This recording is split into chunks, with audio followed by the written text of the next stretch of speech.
Ao todo, 7 pessoas já procuraram a polícia e o repórter Wesley Costa traz esse caso aqui do Bora Cidade. Após mais de um mês da morte da influenciadora Luma Boni, o caso ainda é cercado de muita polêmica. O principal suspeito da morte da jovem, Maurício Rocha Filho, preso durante a 6ª fase da Operação Exposit, já está no complexo prisional de Americano, região metropolitana de Belém. Com a prisão, outras vítimas de Maurício se sentiram seguras para denunciar o acusado. Até o momento, 7 pessoas procuraram a polícia para denunciar Maurício. De acordo com os advogados, a maioria delas traumatizada com o que pode ser um criminoso sexual agindo em série. Havia um comportamento serial, um comportamento típico de predador sexual e que estava sendo repetido de forma desenfreada. Então, esses relatos todos, eles em conjunto mostram a periculosidade do sujeito, reforçam que havia uma reiteração no modus operandi, há, portanto, também um abalo da ordem pública, o que justifica, inclusive, a prisão.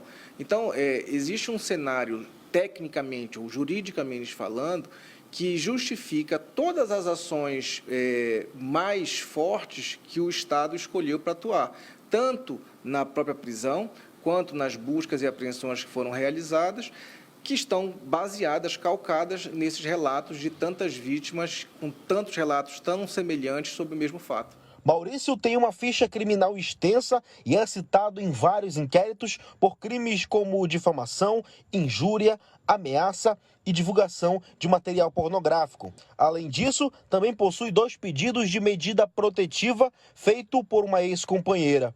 O hétero top, como Maurício vem sendo chamado nas redes sociais, chegou a debochar de uma das medidas protetivas ao ser notificado. A medida protetiva vem me buscar. Sulemis, Houses, Vieitas, Knife, Dives. Guarda, que morrendo de medo. Na última quarta-feira, Maurício também teve um habeas corpus negado pela Justiça.